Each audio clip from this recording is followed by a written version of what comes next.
Alright, welcome back. We are in Seafloor Cavern, and we have back-to-back fights coming up here. As you can see, once you hop down from this ledge, you are stuck in here, and you have to beat 2 trainers in a row with 6 Pokemon. Both of these fights have quite a lot of variance to them. I was trying to make a line for every single possibility in both of these fights because, like, depending on damage rolls, depending on a lot of different variables, there can be a ton of different directions that these fights take. And while I was working on making 6-7 million lines or whatever, I realized that I was struggling to see a single line in any of these fights where we lose. So what we've done for these 2 fights is I've got my 6 Pokemon, I've got the first turn or 2 for both fights planned, and after that we're just going to wing it. We are just throwing caution to the wind, we are just going to roll with the punches and see what happens next. Very ill-advised to play Run Bun without a plan, especially this late in the game, but with the 6 Pokemon I have, I think we're going to be completely fine. So, let's hop down, and let's do it. This is a really bad idea. I hope I don't wipe. I hope I didn't miss something and I just wipe because something crazy happens. Alright. Still permanent Aurora Veil, by the way. Believe it or not, Cloyster has very bad special defense, and Cloyster's HP is low. Because Cloyster's special defense and HP are so bad, Sceptile one-shots even with Aurora Veil active. That is probably the only time you are going to see a Pokemon in Seafloor Cavern taken down before Aurora Veil gets broken. This is always going to be Aerodactyl. Aerodactyl has a fast kill with dual Wing Beat. Fortunately for us, this is Choice Band Aerodactyl, meaning that it can only use dual Wing Beat. We're going to switch to Metagross. If this Aerodactyl did not have Choice Band, it would be so much harder to kill. So, thank you, Dexa, for making this one easy. In fairness, back-to-back battles usually are easier than standard battles, so I guess it makes sense. We're going to Brick Break to break Aurora Veil. Next turn, we're going to Meteor Mash to kill, and we're going to take 2 more rounds of dual Wing Beat. We still haven't had any crits.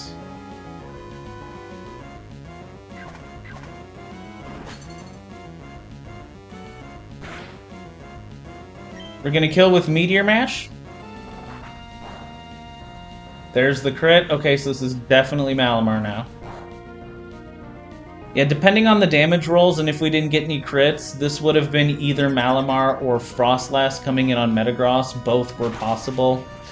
But yeah, with that one crit, this is 100% going to be Malamar. Nice attack boost from Meteor Mash when we do not need it, and it does nothing to help. Okay. Malamar and Metagross have the exact same speed stat, but because of Speed Tie, the AI considers that its Pokemon is faster. This is always Night Slash. Night Slash's highest damaging move. It is 13 and 16 to kill. We're going to switch to Golisopod. Max Roll Crit cannot activate Emergency Exit. This is contrary Malamar with an Assault Vest, and it's got super power. If it starts getting boosted, it's kind of scary. We're going to kill this with First Impression. Even if Malamar would have come out later, if Frostlass had come out, we would have killed it with Weavile, and then Malamar would have come out on Weavile with super power, and even with +1 defense, First Impression from Golisopod always kills. No item required. This, I believe, is now going to be Rodont? Or maybe Frostlass. Yeah, okay, it's Frostlass, because neither of them see a kill, and both of them are faster. Okay.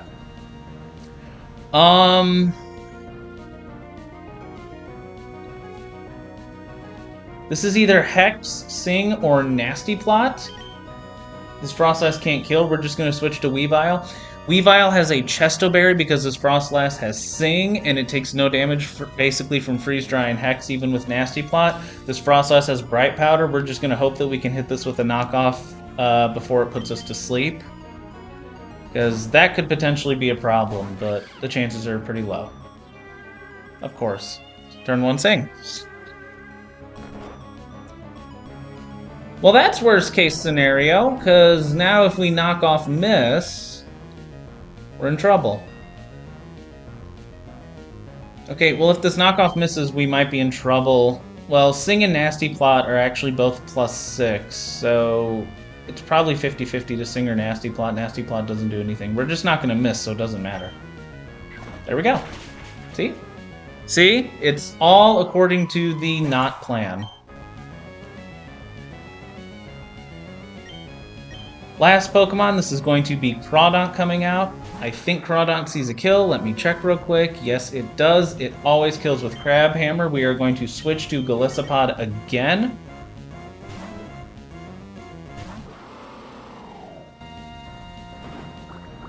And we win either way from here.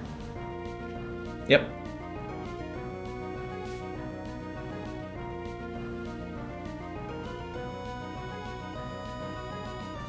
If Crabhammer had not activated Emergency Exit, we kill with First Impression. If it does activate Emergency Exit, we switch to Sceptile, and we always kill this with Leaf Storm.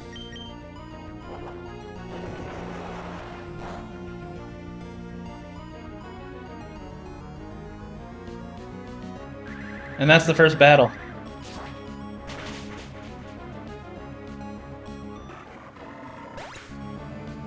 Lots of different things that could have happened there, but it ended up being really straightforward.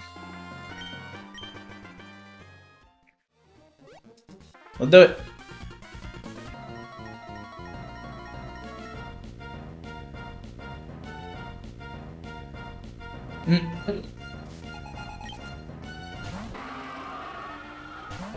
Alright, this Scolipede can do a lot of different things here. This Scolipede has Sword Stance, it has Baton Pass. If the Scolipede Sword Dances, it will always Baton Pass next turn. However, Sword Dance is +6. Aquatail, Megahorn are both 80% +6 and 20% +8. Not entirely sure what's going to happen here, but we're going to Brick Break to break Aurora Veil.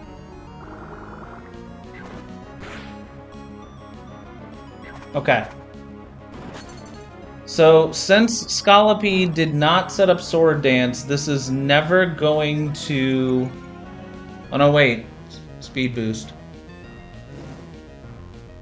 Okay, since it's +1 speed from Speed Boost, this should still be +14 for Baton Pass, right? Yeah, if AI has a single stat raised, Baton Pass is +14. So this is always going to be Baton Pass. And Baton Pass looks at Pokemon to switch in the same way Switch AI does. So this should always be Baton Pass, and this should always be Dreadnought coming in, because Dreadnought is the first Pokemon in party order that outspeeds Conkeldurr. None of the Pokemon on this team outdamage Conkeldurr since it's pre-burned. And since this should always be Dreadnought, we're just going to click Brick Break, catch this thing when it comes in, and kill it. There's Baton Pass.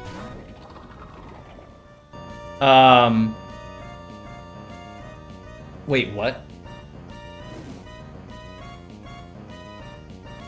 Oh, it saw a kill with Power Whip. Whoops. Well, this could be a problem now. This could be a problem now. I think we're still okay. We're gonna switch to Pidgeot.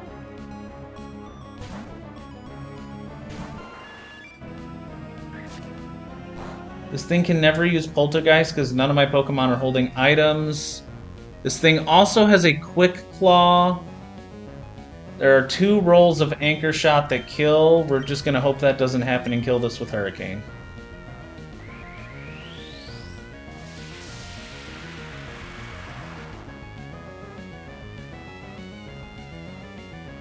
No Quick Claw, so we're good. Okay.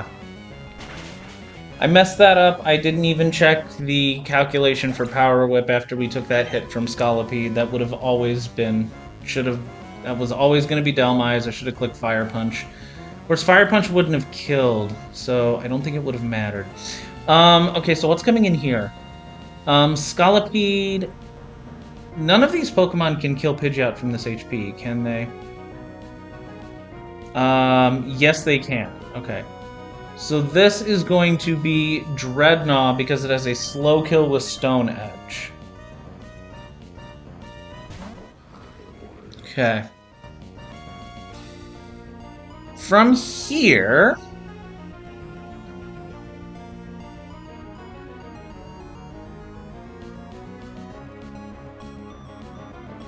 Well, this thing's also got Stealth Rock. This thing could potentially set up Stealth Rocks. I don't think it will, though. I don't think this thing will set up Stealth Rocks. Stealth Rocks is, well... Stealth Rocks is 75% chance to be +9, and Slow Kill's 80% +9 and 20%. So 20% would be +11, and then in the 80% it would be 3 out of 4 to be 50-50. So 80%, 9, 3 out of 4 is 20.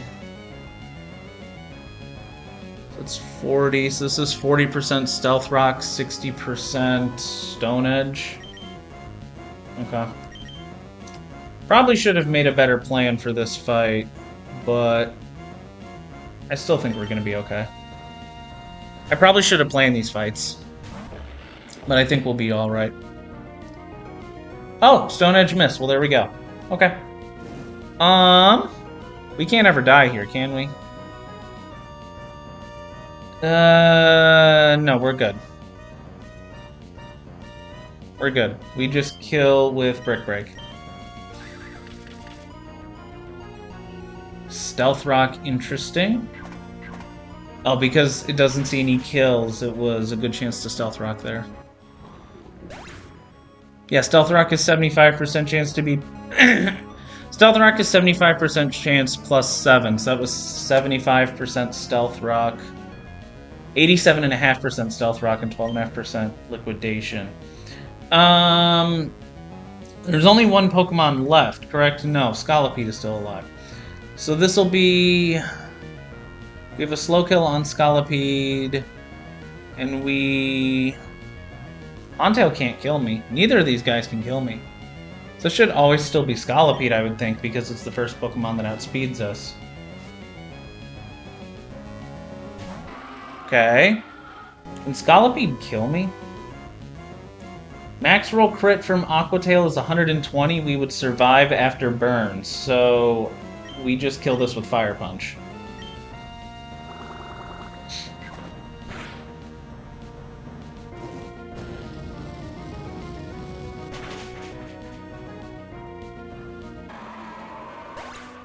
Okay. Last Pokemon is Hontail. This does see a kill now because of all the damage we've taken. Can this ever be Ice Fang? Okay, this is 50-50 Ice Fang Liquidation. If I switch to Sceptile... If I switch to Sceptile, and this is Ice Fang Crit with Stealth Rocks, Ice Fang Crit plus Stealth Rocks never kills. However, if Ice Fang freezes, that would be an absolute calamity. So instead, we are going to go into... Oh. I can't go into Golisopod because this thing will Shell Smash, won't it? And if this thing Shell Smashes, it's faster than Sceptile. I knew that this was a bad idea. I knew going into these battles that planning was a bad idea, but we did it anyway. Can't go back into Pidgeot. Yeah, we'll just go into Sceptile. There's no way we get frozen here.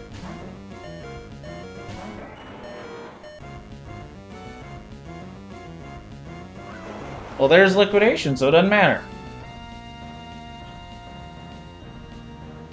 And yeah, we always kill with Leaf Storm.